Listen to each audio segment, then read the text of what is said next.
Ya, señor Coila, ¿sigue con nosotros? Señor Sí, Coila, doctor. Sí, doctor. Acá ya. tengo un problemita Nos, con mi equipo. Sí, doctor. nos quedamos en el cuarto presupuesto. A ver, Eh, sí, doctor, de la prevista en normalidad, que está prevista en la ley, es lo que nos indica. Y de acuerdo al ejemplo que nos dio, bueno, yo entiendo de que ah, ¿no? Las autoridades en este caso tienen que actuar dentro de lo que les compete. Puede ser, digamos, en flagrante delito, puede ser, por ejemplo, cuando existe una orden judicial. Bueno, a bajo ver, de eso. nuevo le pregunto, ¿cuáles son las formalidades, pues, que se deben presentar cuando se detiene a una persona? Bueno, se le tiene que, en este caso, dar a conocer el motivo por la cual se le está deteniendo Ajá, y también, en este caso, también se le debe de dar, ¿no? En este caso, bueno, tiene ¿no? un nombre, o tiene que darle, o tiene que darle el apellido más, ¿no? Todo completo, las razones, el porqué, todo, ¿no? allá, o sea que si los policías van a a la casa de este fulano y le dicen, está usted detenido, le están imputando una violación, ya se está cumpliendo la formalidad, eso me quiere usted decir. Al No, no, no, grano, doctor, no, pues doctor, no, señor, no, al no, grano, no, no no, no. divague. ¿Cuáles son las formalidades previstas en la ley para que proceda la detención de una persona? Doctor, bueno, lo que yo, una orden judicial, doctor, donde se le donde se le tiene que leer también todos los derechos que tiene, si en caso que exista una orden judicial o en caso, bueno, eso sería, doctor, bueno, lo que yo O puedo sea, decirle. solamente cuando hay orden judicial se puede detener. En caso de que exista flagrante delito también, doctor, flagrancia. Por eso pues, tengo que sacarle con cuchara, señor. De Sí, nuevo, pues cuando usted hable de detención y hablamos de formalidades de detención, refiere pues a los motivos que la ley establece. La ley te va a decir solamente hay dos, mandato judicial y flagrancia, no hay más. ya, Y aquí no se está cumpliendo formalidad. Aquí le están deteniendo sin orden, sin mandato. Entonces, es obviamente una bueno, arbitraria detención. sí, sí, doctor, eso No se estaría correcto. puede eximir porque no se cumple los requisitos concurrentes. Ahora, se lo pongo de otro modo. Mire, vamos a suponer que uno de los oficiales le dice al mayor, señor, yo no puedo ir a detener porque usted me ordena verbalmente. Yo necesito una formalidad, señor. Entonces, deme la orden por escrito y nosotros vamos.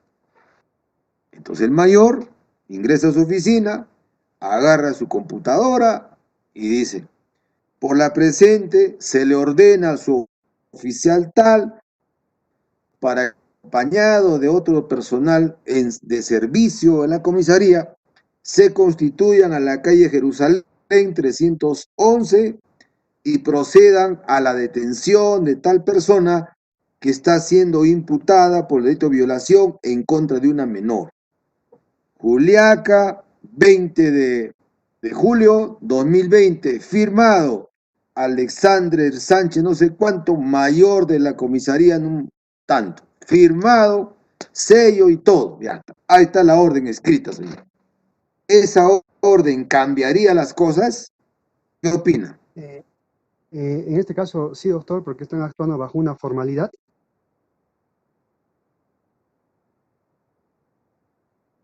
Ya pues, explique usted su punto de vista. Bueno, en este caso, doctor, sí, claro, o sea, ya cambia las cosas porque se está actuando bajo una formalidad, donde también en este caso ¿no?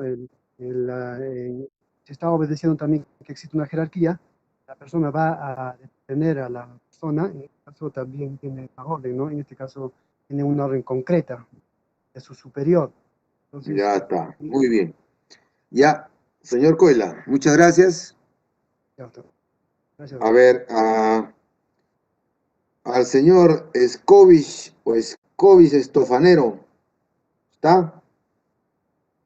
Scovis Estofanero.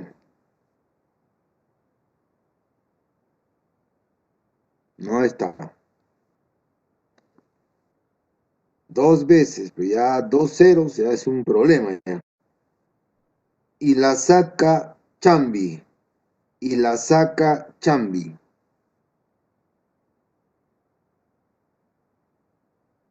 Presente. Ya. Señor Ilazaca, estamos, Presente, doctor. ya, señor Ilazaca, estamos en el mismo. Ha escuchado usted a su compañero, ¿no es cierto? Señor Ilazaca, Sí, doctor, le escucho, doctor. le pregunto si ha escuchado usted la respuesta de su compañero. Sí, doctor, sí he Muy bien. escuchado. ¿Cuál es su opinión?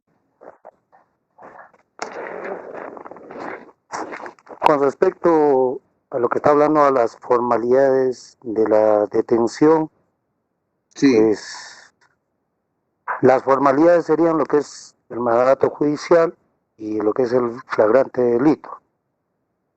ya. Y con Siga lo pues, que siga. está, creo que el compañero anterior estaba hablando, le hizo una pregunta acerca de la orden que el mayor le va a dar por escrito, ¿no? A Así es, su, al, al suboficial para que así proceda es. a realizar la detención de dicha persona. Ya está. Por el cual, doctor, si estamos hablando de las formalidades de detención, solo existen dos, ¿no? Lo que es el mandato judicial, lo que es el flagrante delito, ¿no? Eso no cambiaría la orden de, ya sea escrito o, porque si bien es cierto, las órdenes de una institución jerárquica castrense, se podría decir, son verbales y escritos, ¿no? Ujú. Verbales escritos. Ya. Pero eso no cambia a lo que es en el derecho penal, que solo tenemos, como la ley manda, dispone que son solo dos, flagrante delito y mandato judicial, doctor. Claro, pues. O sea, esa orden de ese mayor, ¿qué valor va a tener frente a una formalidad de la ley? Entonces, la formalidad, ¿dónde está Exacto. el compañero Coila? Señor Coila, tiene usted que razonar, señor Coila. Pero, ¿Cómo doctor, vamos a convertir en formalidad a un capricho del mayor? usted había Por mencionado, eso, en ese per- ejemplo, había dicho de que, perdón, no, bueno, lo que yo escuché en ese ejemplo que me dio, dijo que el señor tiene una denuncia hacia, ¿cómo? no, bueno, escuché en el ejemplo que me puso, doctor, más o menos ya el señor tenía una denuncia, ¿no? Y entonces solamente en este caso faltaba que vayan a detenerlo nada más. Por eso es que le había dado esa opinión, doctor. Pero ¿cómo va a cambiar las cosas, pues, señor, una orden de un mayor, sabiendo que la Constitución solamente prevé dos, mandato judicial y flagrancia? ¿Dónde dice que hay una orden de un mayor? No, yo lo había No, entendido que pues, señor Coila, usted tiene que respetar el derecho. Si usted sabe, como sí, lo ha sí, dicho, sabe que solo se detiene por mandato judicial o flagrancia, no, pues, no existe otra, pues, no existe. Entonces, cuando yo le invento la orden del mayor, usted me, ahora sí cambia, dice usted, ahora sí se puede, sí se considera formalidad. No, pues, señor, no. O sea, yo a propósito le hago estas cosas para que usted razone. Y usted no razona en la medida de lo que, o sea, usted sabe las formalidades, pero luego cae usted en una trampa. La orden del mayor pues no cambia nada, señor, porque se no detiene entendí no mal, por la doctor. orden del mayor, se detiene porque se da el mandato judicial o la flagrancia. Nada más es lo que importa. Ya, Sí, muchas doctor, gracias, señor Coelho. Regresamos con el señor Ilazac.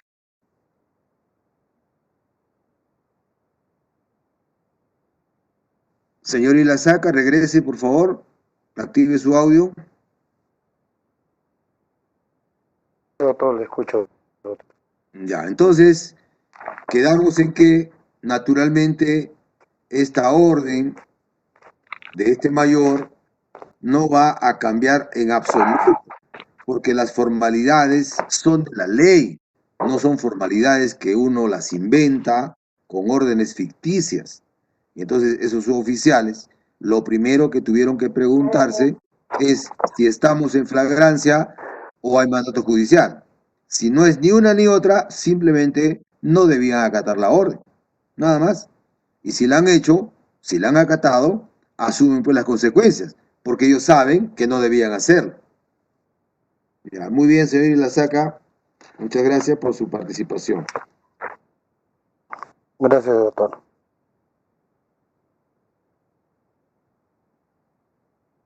Ya. Muy bien. ¿Alguna pregunta sobre el delito de abuso de autoridad 376 que acabamos de terminar?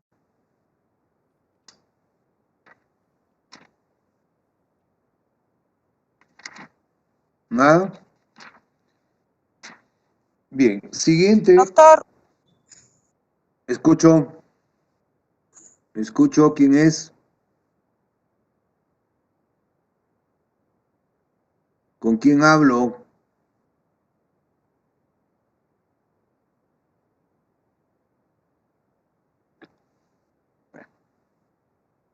Bien.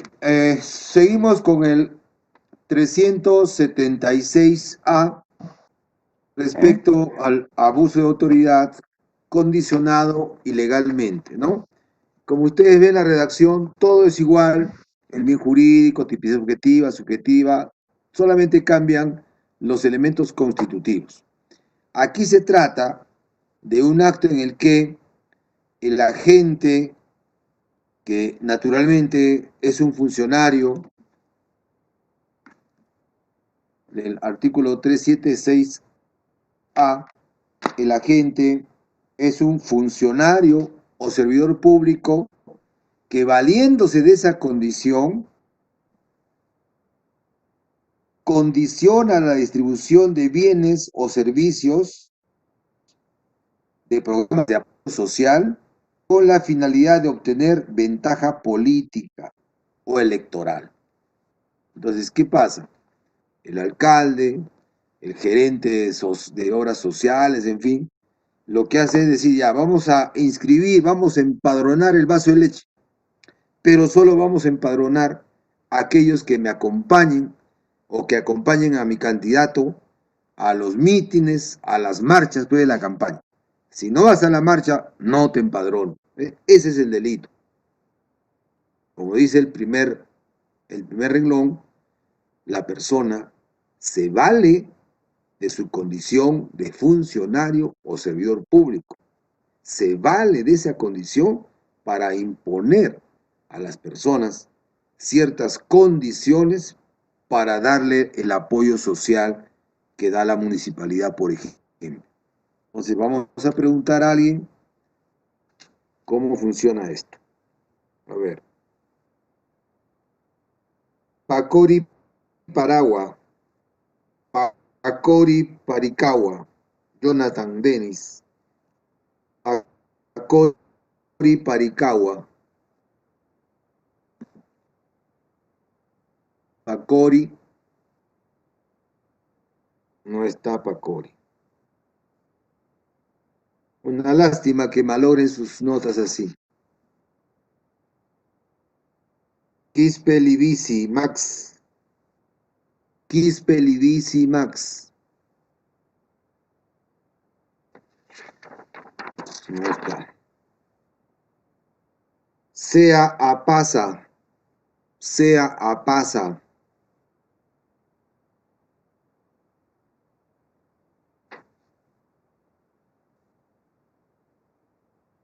Yana Apasa Wilson. Yana Apasa Wilson. Villanueva Sea Guido.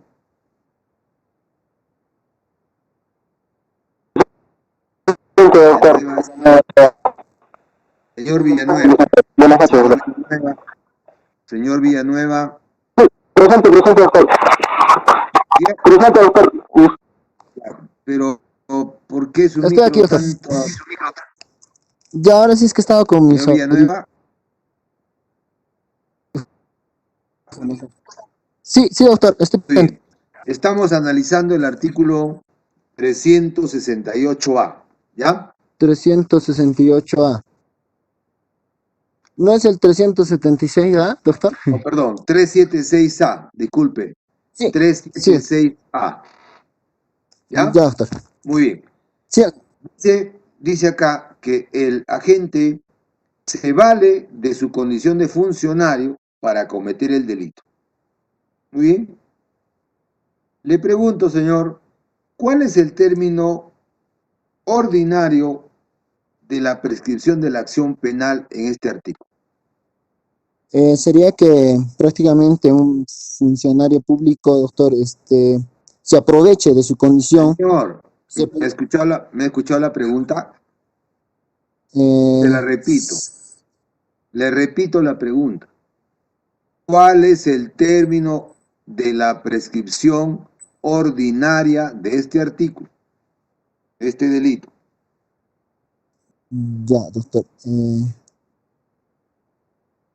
El abuso del funcionario público. Por tercera vez le pregunto, ¿cuál es el término de la prescripción de la acción penal en este artículo? A ver, doctor.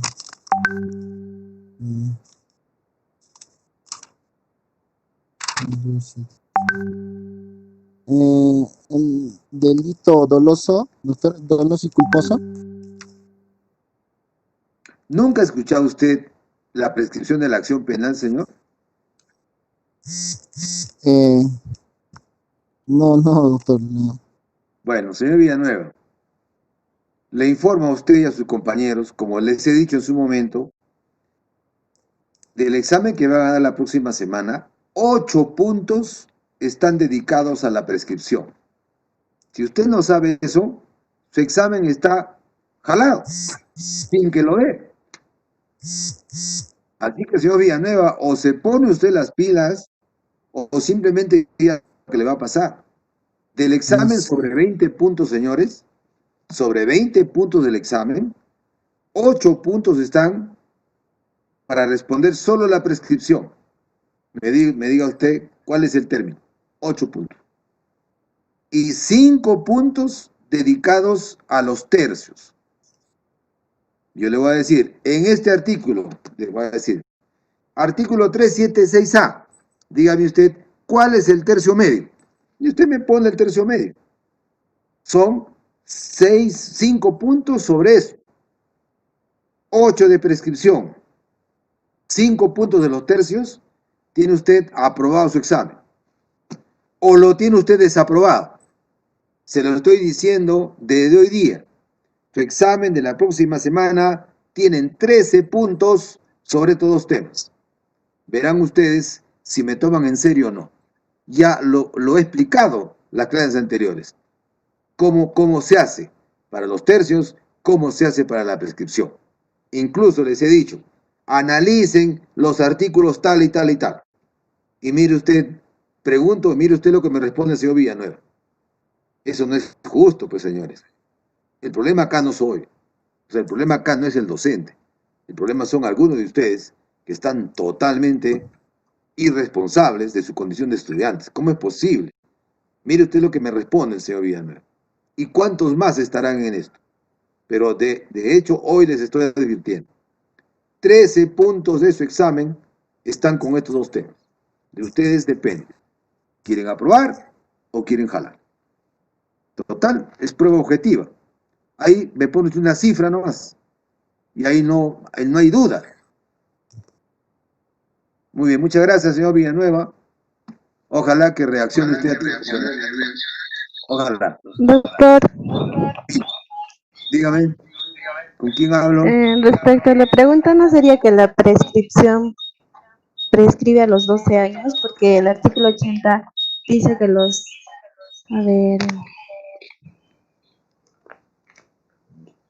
que los funcionarios, servidores públicos se duplica. A ver, ¿cuándo se duplica? A ver, lee bien esa parte. ¿Cuándo se duplica?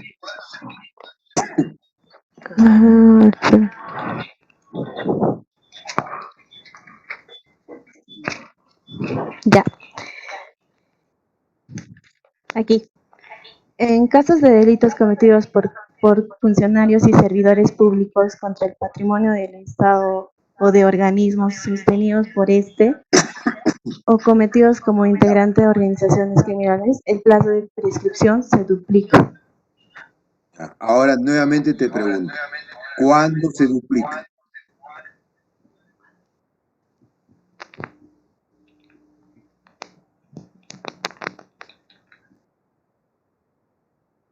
Cuando el extremo máximo de 3 ¿Cómo? a 6 años de delito. Señorita Chaina, de nuevo, concéntrate en lo que te estoy preguntando. Te digo, ¿cuándo se duplica? Entonces tú me has leído el artículo, ¿no es cierto? Está bien, pero lo has leído. Ahora lo que te estoy pidiendo es que interprete lo que has leído y responda. ¿Cuándo se duplica la prescripción? Cuando es un delito cometido por un funcionario público. Ya está. 1, 2, Cuando el delito es contra el patrimonio del Estado de organismos sostenidos por este. ahí está. Muy bien. Tienen que haber 2 requisitos, Rosa. No solamente es por funcionario, 2 requisitos. Que sea funcionario, 1, y que el delito sea contra el patrimonio del Estado. Ahora, analiza, esos 2 están acá. Sí, doctor. Correcto. Entonces, ¿cuál es el término?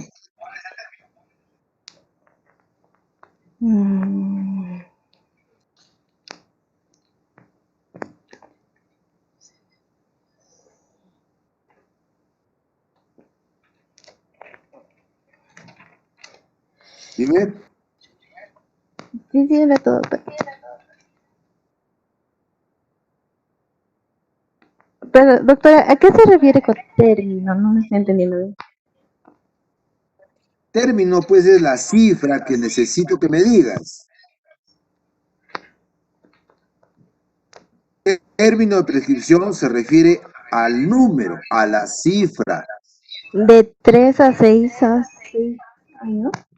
Esa es la pena, niña. Yo te estoy preguntando, ¿cuál es el término de la prescripción? ¿Cuál es la cifra en la cual prescribe el delito? ¿Cuál es el tiempo en el cual prescribe? A los 12 años. 12 años, ya está. Esa es la respuesta. Cuando pregunto término, se refiere cuándo prescribe. Entonces, haces tus cálculos y dices, en este caso, como el autor es funcionario y el delito es con el patrimonio del Estado, entonces se duplica. Sí. Te pregunto, en el anterior, en el 376, ¿también se duplicaría? No. No, Dime, no se duplicaría, doctor. ¿por qué? Porque no hay afectación al patrimonio del Estado. Correcto, señorita. Muy bien, te pongo tu nota. Muy bien, así es. Entonces, ya los tercios, estudia también los tercios y ya estás, tranquila. Ya sabes cómo se hace. ¿Ya? Ya, muy bien. ¿Alguien más quiere intervenir?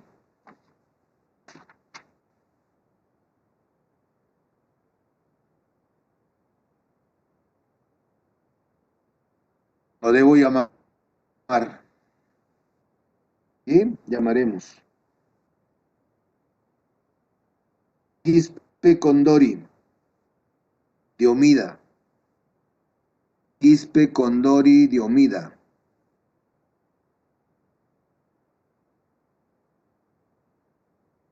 No está.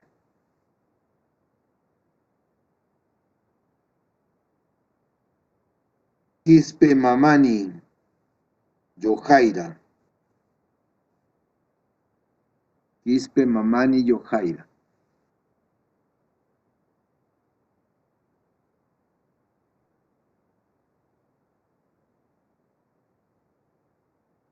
Bien.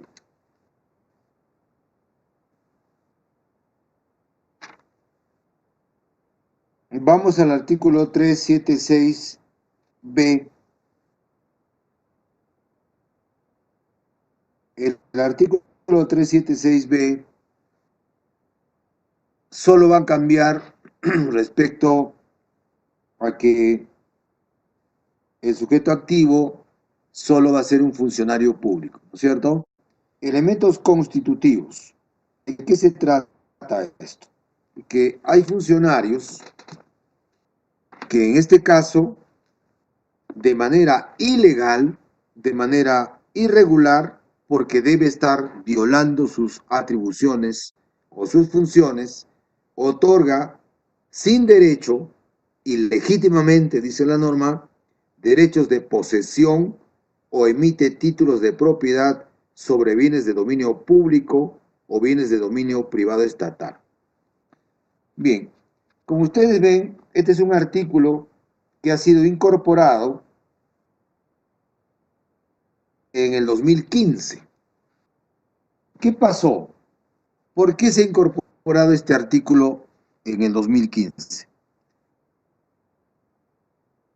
Hay un caso en Lima, hubo un caso en Lima de un joven delincuente que trabajaba con la mafia italiana. Incluso le daban un apodo italiano a este muchacho. Muy bien. De pronto, cuando descubre, ¿no?, salen pues videos donde celebraba este joven, celebraba grandes fiestas con el Grupo 5, con Corazón Serrano, en una mansión ubicada en un lugar de Lima, una urbanización llamada Las Casuarinas, una urbanización de gente adinerada, y en esa mansión hacía sus fiestas el hombre. Tenía 3, 4 carros de última generación, Oropesa, ¿no es cierto? El famoso Gerald Oropesa. ¿Quién no se acuerda de ese caso? Entonces, cuando se hace la investigación y sobre el inmueble, para incautarlo, pero no, porque se supone que es de él, ¿ya? Van al registro público a indagar y oh sorpresa, ¿qué había pasado? Que este amigo, Gerald Oropesa, se había valido de un funcionario público o más de uno en la subprefectura de ese distrito de San Borja, en Lima, y obtuvo un certificado de posesión de ese inmueble. Y con ese certificado de posesión se fue a registros públicos, lo inscribió y aparecía legalmente conduciendo ese tremendo inmueble. Pero ¿cuál era la verdad? Que esa casa fue incautada al narcotráfico. Entonces, cuando en esa época, 2015, cuando se incautaban bienes, muebles o inmuebles del narcotráfico, aparecía una oficina del Ministerio Interior encargada de la custodia de esos bienes. La oficina de custodia de los bienes incautados al narcotráfico. Esta oficina pertenecía al Ministerio Interior. Entonces decían, pues, ¿no? Como Gerald Oropesa tiene su mamá y su papá que son apristas, entonces sus compañeros pues lo han ayudado. Primero en la OFECOT, que era la oficina encargada del manejo de estos bienes. Y luego la prefectura, en manos de un aprista, 2015, le dieron la constancia de posesión. Y este fulano va con esos registros públicos y oficialmente está en la posesión de ese terreno. Entonces, a partir de esa denuncia, de ese escándalo, es que se coloca en el Código Penal ese artículo para evitar que cualquier funcionario, cualquier oficina pueda dar títulos de propiedad o pueda generar certificado de posesión, ¿no? En estos momentos, los títulos de propiedad los da normalmente la escritura pública que se hace ante un notario, o los títulos de propiedad los da el Estado a través de las municipalidades cuando se ha hecho el trámite de rigor. Y los certificados de posesión de inmuebles los dan las municipalidades luego de comprobar ciertos requisitos materiales. Entonces, hay todo un procedimiento. Entonces, no cualquier funcionario puede hacer esto. Pero como lo hicieron así, dieron lugar a que se incorpore esta ley, este artículo 376b, y además se anuló, desapareció esa oficina del Ministerio Interior. Porque claro, pues si usted está verificando que una casa que debía estar custodiada, debía estar resguardada, se le entregan a los amigos del partido, entonces estamos en problema, ¿no? Y a partir de esa experiencia se creó la superintendencia en el Perú, 2015, la superintendencia de custodia de los bienes del Estado. O sea, ya se ha creado una gran oficina para que se encargue de la custodia de todos los bienes muebles o inmuebles que tiene el Estado peruano en calidad de incautados a cualquier delito, no solamente al narcotráfico, a cualquier delito, ¿no? Entonces, esa es la anécdota que quería contarles. Muy bien. ¿Alguna pregunta?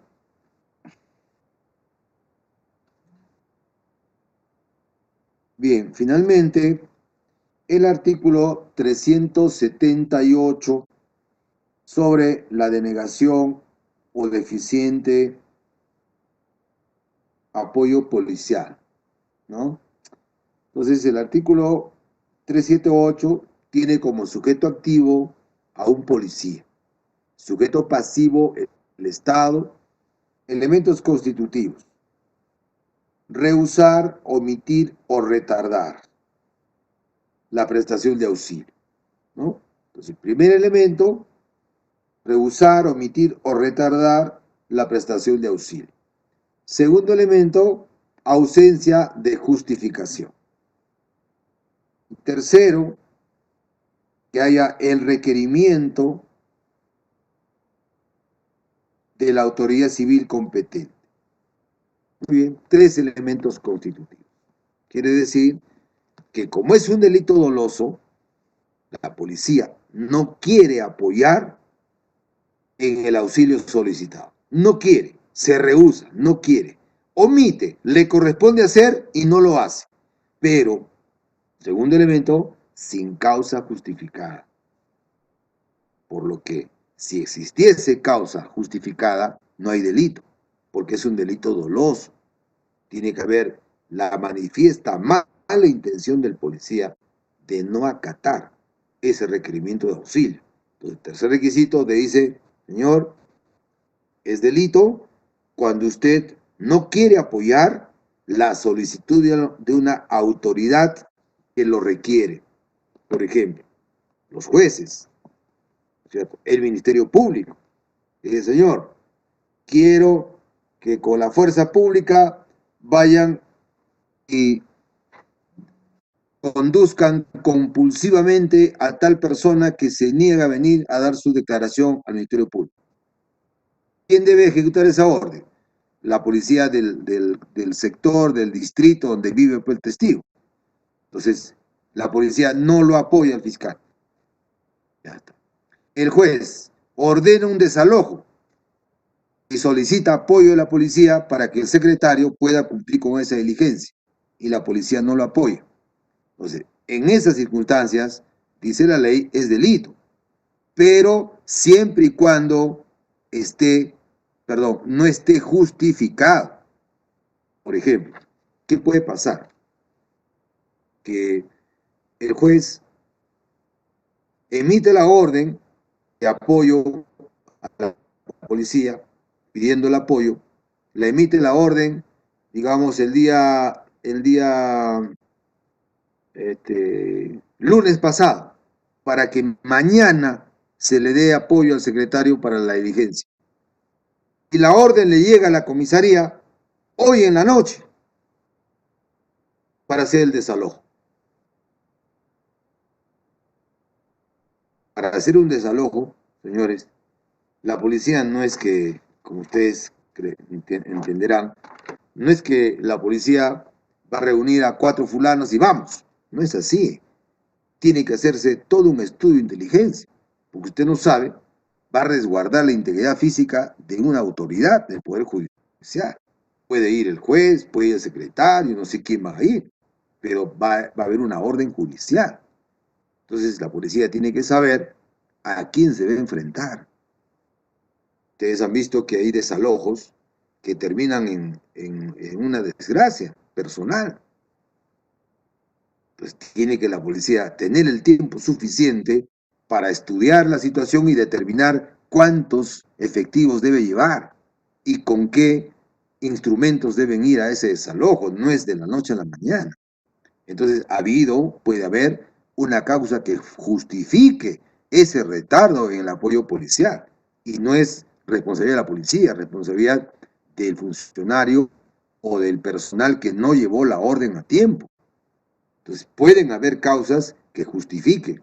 El delito está, dice la norma, cuando sin causa justificada la policía se niega a dar un apoyo a una autoridad, ¿no? Segundo párrafo ya se refiere a cuando la omisión de apoyo es cuando se produce una solicitud de garantías personales o un caso de violencia familiar. O sea, ya no es simplemente que una autoridad pide, sino que a la persona, por ejemplo, ¿no? A la mujer le han dado medidas de protección. Entonces hay una resolución que dice que el fulano, el marido, no puede acercarse a la casa. Y ahí está el hombre. Entró a la casa abusivo, borracho. Entonces, ¿qué tiene que hacer la señora? Ir a la policía o telefónicamente decir, señor, tengo la orden número tanto de tal corte, de tal juzgado, y vengan en mi apoyo inmediatamente. Y la policía tiene que ir. Si no va a haber una desgracia. Ahora, ¿es posible que no vayan? Sí, cuando haya justificación. Pero yo dudo que haya justificación para no ir, porque la justificación no va a ser, no, el patrullero no tiene gasolina, ¿no es cierto? Ese tipo de justificación no es aceptable, no es admisible. Lo que puede pasar es que diga, ¿no? Señor, en este momento solamente tenemos 2 efectivos en la comisaría. Todo el resto está cumpliendo una batida por la pandemia. Es posible pues, que pase eso, pero tendrá que verificarse que efectivamente no haya el personal para ir a atender a la mujer, porque ¿qué puede pasar? Medida de protección, llama a la policía y no van. Como consecuencia, murió la mujer. Caso gravísimo. Entonces, ustedes han visto, y seguramente han visto, cuando se trata de violencia familiar, la policía no sé qué hace, pero van inmediatamente. Porque si no van, señores, el segundo párrafo se aplica sí o sí. No hay justificación que el Poder Judicial valide para cuando no apoyan este tipo de auxilio de personas que están con medidas de protección o de violencia familiar. Es muy exigente el Poder Judicial. No le admite ninguna justificación a la policía. Y es que tenemos 2, mande usted 1, pues señor. Pero normalmente la policía, pues, no se queda con 2 efectivos en la comisaría, pues es imposible. Siempre se queda con 5, 4, 6, mínimo. Entonces no hay justificación para decir, no puedo ir, salvo que la policía tenga conocimiento que no es una persona, sino son 3 o 4 los delincuentes, ¿no? En ese caso puede ser, una sola persona no va a ir, pues, puede ser. Pero cuando hay violencia familiar, no es pues 3, 4, ¿no? Normalmente es 1. Entonces, si uno debe ir y sofocar el incendio, tendrá que ir. Si hay 2, en buena hora, ¿no? Pero ya les digo, el Poder Judicial no acepta justificaciones de esa naturaleza para no prestar un auxilio a alguien que tiene medidas de protección o que está siendo víctima de violencia familiar. Ahí las normas son muy duras. Si es, miren, si la norma es más dura aún con el que ejecuta violencia familiar. Violencia familiar, por ejemplo, que puede ser una cachetada. ¿Ya? Una cachetada no va a dejar pues traumada a la mujer físicamente. Va al servicio médico legal, la mano roja, le van a dar pues 3 días de descanso o atención. Y va a aplicarse en ese caso el artículo 122b. El 122b es un caso de lesiones a la mujer o grupo familiar. Y la pena no es más de 3 años. Y por los tercios, de repente le corresponde al autor 1 año de prisión. 1 año. Pero ¿saben qué? Esa pena es efectiva. La han excluido de la aplicación de la suspensión de la pena. Quiere decir que va al penal. Va a ir al penal por 1 año. Mire usted la dureza. Si así es de duro con el autor del delito, imagínense cómo son los jueces con los policías que no apoyan un caso de violencia familiar y como consecuencia de ese caso de no apoyo resultan con lesiones graves o muerte de la víctima. Es terrible. Por eso la policía en estos casos no va a atender un robo, no va a atender o usted lo llama, ¿no? Señores, están robando acá, no van a ir, pues. Pero a violencia familiar llegan, señor. Porque saben que si no llegan, los meten presos. Ya les ha pasado, ya están advertidos que eso es así. Muy bien, ¿alguna pregunta? Ya, entonces nos hemos quedado en el artículo 378. Próxima semana, próxima clase, continuamos. Muy bien, 378. Muchas gracias, que le vaya bien. Gracias, doctor. Gracias, doctor.